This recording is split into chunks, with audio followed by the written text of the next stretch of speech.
Hello there, everyone. Welcome back to 3 News Now. I'm Stephanie Haney, and today is Thursday, May 12th. Thank you for being here for the top stories from WKYC.com and our WKYC app. I am very happy to be back with you after a week away. Had a bit of a staycation here in the lovely Northeast Ohio. Got a lot of things done, and happy to be back with you here today.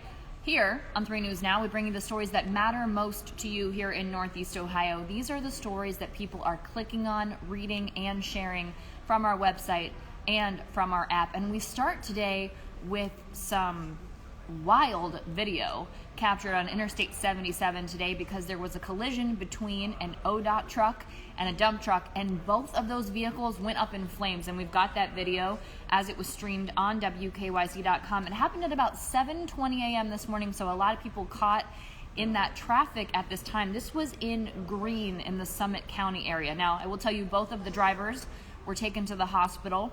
We don't yet have details on the dump truck driver, but we do know, according to ODOT District 4 Deputy Director Jerry Neurath, that the driver of the ODOT vehicle is being treated for serious but non-life-threatening injuries. And he said that they're fortunate that he's alive, could have had a much different outcome, and their thoughts and prayers are with him and his family. Again, a developing story. Not sure of the condition of the truck driver at this time, but that video is on WKYC.com.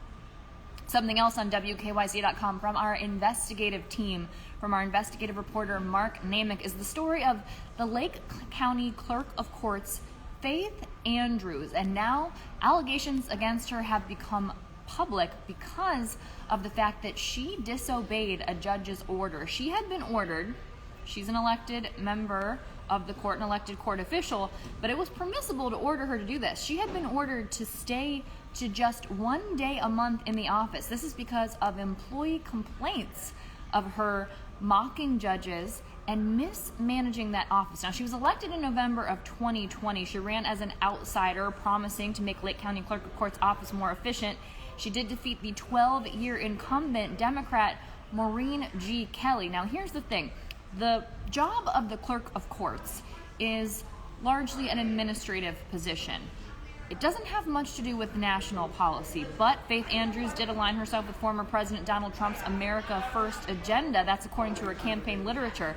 And once in office, her colleagues said that she did not take the care needed to learn the job, and that they tried to help her for about a year on the job, but her outbursts and the way she would respond made that virtually impossible. So judges had sent her several directives and emails telling her to adjust her behavior, or they would be barring her from the court except for 1 day a month. And she responded by filing her own counterclaim with the Ohio Supreme Court, charging that they're interfering with her rights as a public official. So her lawsuit made public several emails, orders, and directives to her. Well, 3 News tried to catch up with her at home, was not able to do it. She didn't answer the door, and she didn't respond to a call made in her driveway. But they did catch her on the 1 day that she's allowed to work in the clerk's office. She was escorted from her car by a clerk's office employee and by a sheriff's deputy, and she refused to comment on anything. She said she couldn't comment because of her pending litigation. Well, then last week, the day after 3 News confronted her, she returned to work, which is a violation of the judge's directive. And as a result of that, the judges filed a 26-page directive with the court, and that's making the allegations against her completely public. And we have that on WKYC.com.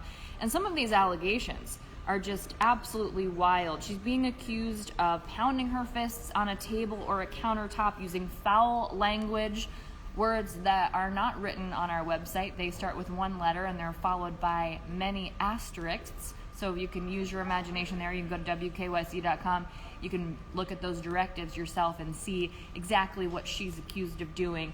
And one employee actually left over the situation. Some of them said they were exhibiting symptoms of post-traumatic stress, and that this would happen when she would slam her fists on the countertop, and this would be in front of customers and so on and so forth. It's just a wild story. So go to WKYC.com and read all the things that Faith Andrews is being accused of, and her claim that she's being prevented from doing her job properly by the court. Now, to the COVID-19 numbers. It is Thursday, so we do get these numbers once weekly now from the Ohio Department of Health, and this is the 6th week in a row that we've seen a rise in COVID-19 cases. This week, The total number of new cases is 15,970. That's for the week. A large number, but that is for the week. And if you look back to about 2 months ago, March 17th, we were at 3,605 new cases for the week. The total number of people who have died related to COVID-19 in Ohio is now at 38,550. Right now there are 524 people in the hospital, and out of those people, 69 are being treated in the ICU. And we do see the rise in COVID cases right now impacting certain things. We'll see where the future takes us, but what we do know is that the Cleveland Guardians had to postpone Wednesday's game against the Chicago White Sox because of multiple COVID-19 positive cases in the organization. Cleveland manager Terry Francona, bench coach DeMarlo Hale, and other uniformed personnel, that's according to the Guardians website, tested positive for COVID-19. So much of the Guardians coaching staff, in addition to the manager, tested positive, and several of them at least were symptomatic. That's according to a source with knowledge of the situation that told that to CNN. So the source said that other teams have had multiple COVID cases this season, but the positive test results came so shortly before the start of the afternoon game, and there was no manager and not enough coaching staff. So that game had to be postponed. Now here's a great story coming out of Twinsburg. The Twinsburg Police Department are thanking heroic individuals. They have not been named because these people stopped to help lift a vehicle off of a juvenile who had gotten trapped underneath that vehicle when struck by it. They say it happened on Tuesday, that this person was riding his bike on Ravenna Road, and then before police and fire personnel could get there, several people stopped, lifted the car off of the juvenile. We don't know the juvenile's age or condition. Those were not released, but the police are saying a special thank you to those heroic individuals who stopped and helped before paramedics arrived. So whoever you are, you know who you are. Thank you, and here's hoping that that person who was hit is recovering. And it sounds like they're recovering with just a little bit easier of a road thanks to those heroic people. Now, coming up tonight, the Cleveland Browns 2022 schedule will be released. It's going to be a 17-game schedule, and according to leaks, according to multiple reports, people are saying that the Browns will open the 2022 season on September 11th on the road against the Carolina Panthers. Now, if you want to see if that's correct, stick with WKYC.com and the WKYC app for reports as that information comes down. If you want to watch it live, you're going to have to do that on the NFL Network or ESPN2. That's happening at 8 p.m. tonight, but of course, we will have up-to-the-moment results for you as soon as that information is verifiable and available. And it is Thursday, so you know I have to give you a little taste of the good news show. It's called It's All Good News. It drops every Thursday at 1 p.m. on the WKYC YouTube page.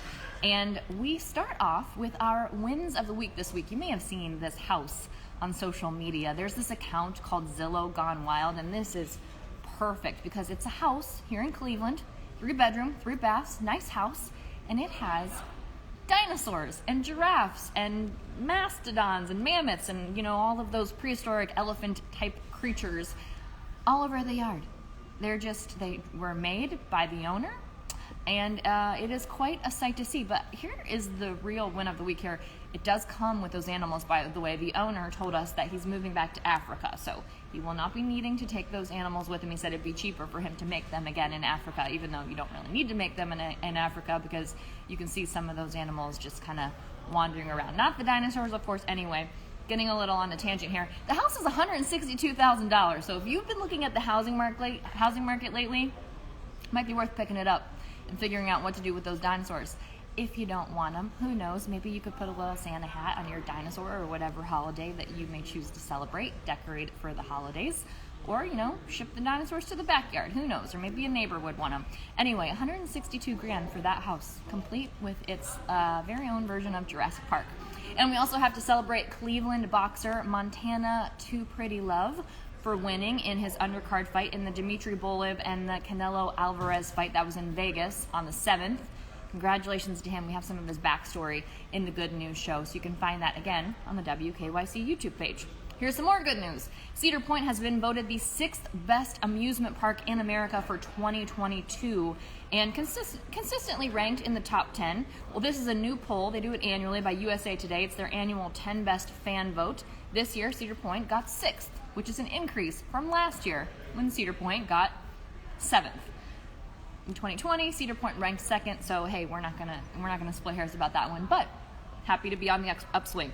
If you want to hear the rest of the top 10, we've got that on WKYC.com. I will tell you number 1 was SeaWorld Orlando in Orlando, Florida.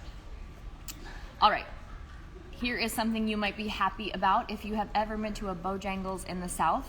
They're coming to Ohio. They've never had restaurants in Ohio, but they are bringing 10 new restaurants specifically to Northeast Ohio. We don't know the location of those yet, and we do know that Bojangles previously announced they were bringing 15 restaurants to the Columbus area, but none of those have opened yet. So Ohio will have at least 25 Bojangles as soon as they can get those things up and running. 10 of them here in Northeast Ohio. When we know more about where they will be, we will let you know.